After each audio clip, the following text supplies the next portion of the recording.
Hey guys, so long story short on why I haven't uploaded a video in so long. So my camera is awesome, I love it. But then my computer, which is a Mac by the way, it's a 5-year-old Mac, but it's a Mac. It, for some odd reason, decided that it doesn't want to upload. So I think I'm going to try doing it on my phone for now until I can get that figured out. So the video, I had already filmed a video on my camera and I've tried uploading it probably 4 or 5 times and it just doesn't want to do it. So, the video was what you can do with an ostomy, and there are so many stereotypes of like, oh, well, you have all these surgeries, you can't do any kind of physical activity, blah, blah, blah, and that's so not true. That's so not true at all.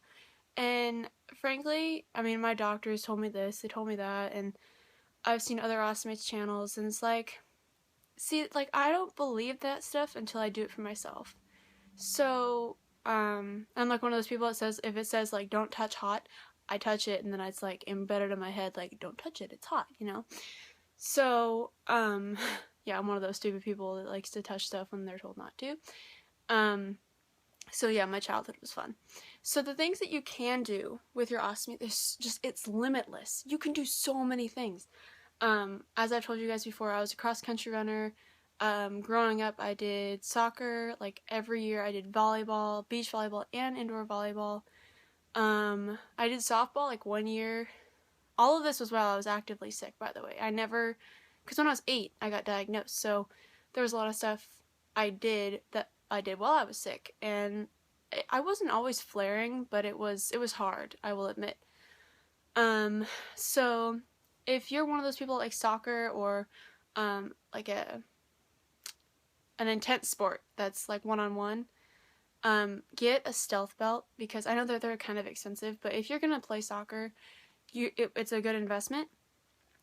I don't have one personally because I don't have enough money for one, but you know, if you want it, go for it. It's a good investment. I'm holding this, my hand's getting tired. You know, you should definitely invest in something if it's something that you love, and I loved soccer, but I don't have the endurance for it anymore, as well as running or volleyball. I miss all of them, but I can't do them. So I've found other things that I can do. So I've hiked a few times, twice actually, not a few times, twice, since all of my surgeries, and those were both within the last 2 or 3 months. It did take quite a lot of work for me to get up the hills and stuff. My lungs and my heart they were not cooperating. My heart was beating super fast, and my lungs were not really helping me at all. So I did hiking. Hiking is easy once you kind of know your limits. I also went ice skating and roller skating. Those are pretty simple. I mean, it doesn't really require a whole lot of endurance, just a lot of balance, which is why I didn't last very long, because I have no coordination or balance. So, what else? I went zip lining as well. There's a rope course that's a / zip line near where I live, and it was fun. I've gone ziplining probably twice or maybe 3 times since I've gotten my ostomy, and the only problem that I could ever think of that you would have is if the harness hit your stoma. That has not happened with me, but my stoma is right across from my belly button, so it's not like it's high or low, it's right in the middle of my stomach. So there are some harnesses that are low and some that are high. If that does happen where it hits right on top of it, just don't tighten it so much that you can't breathe, because it shouldn't make it go in or anything like that. It shouldn't hurt it, because everyone who has a stoma, it is either stitched to your skin or your surgeon did something to it, like glued it to your skin or something, that it's not going to go down. I mean, mine is shrinking, but it's not leaving, if that makes sense. What are some other things? You can go running. I know some people who go running. Like I said, there are endless amount of opportunities. Just because you're sick or you were sick doesn't mean you have to be bedridden. Doesn't mean that at all. So, you know, if you want to do something, I say go for it. I mean, I've seen a lot of stuff on YouTube and on some sites I follow on Facebook that say like don't eat this, don't eat that, and it's like, I have no problem with eating popcorn, I have no problem with eating fruits and vegetables, just drink water, you know? Like, I've had so many people ask me, do you have a limited diet? Just because I don't have a large intestine. It's like, not at all. I know some people do. I've never had a problem with any specific foods. I've had blockages from oranges. They're very high in fiber, so if you're gonna have an orange, drink a ton of water, as well as strawberries. I've had blockages from both. And I can do a video on what a blockage feels like, because I know that some people have no idea what it feels like, and lucky you, because they are so incredibly painful. That's kind of all that I did personally. There are really just an endless amount of opportunities. You just need the right equipment for it. You need the right preparation. You kind of need to just kind of research them a little bit.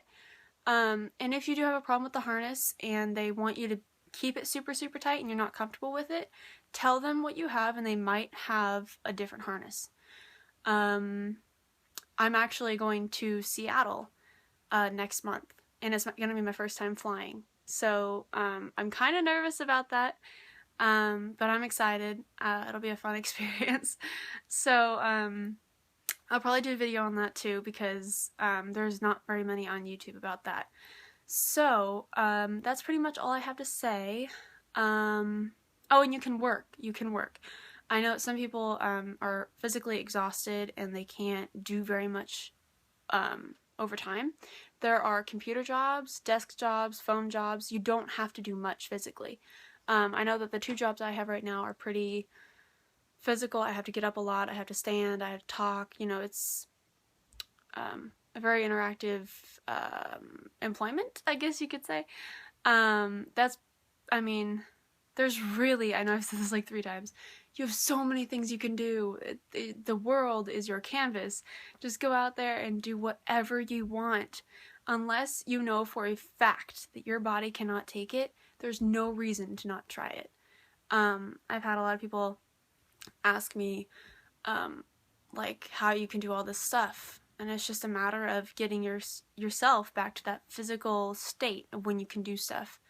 I know I go on walks on the beach a lot because the beach relaxes me, and I just kind of lose time. I don't really think about much when I'm at the beach. So think of that. Think of the place that you are at peace and you're in your universe, and you're just focused on you, and you're not focused on the 10 million things you have to do that day. So don't think about that. You know, I mean, I just think about one thing at a time, because if I think about all I have to do this week, I would be crying right now. So, you know, just don't think about that stuff. That's basically all. I've said that like 3 times already, but that's pretty much it. I hope you guys enjoyed this. I really do. I have quite a few ideas that I would like to film. If this does work and it gets uploaded, I will be filming a lot more, because my phone is so much easier than getting out my camera, putting it on the tripod, you know, all that. So if you guys have any ideas you'd like me to try, I would be more than willing to do that for you. And my email will be in the description if you want to email me with any questions you have. So yeah, that's pretty much it. I really hope you guys liked it, and I will see you guys in my next video. Bye!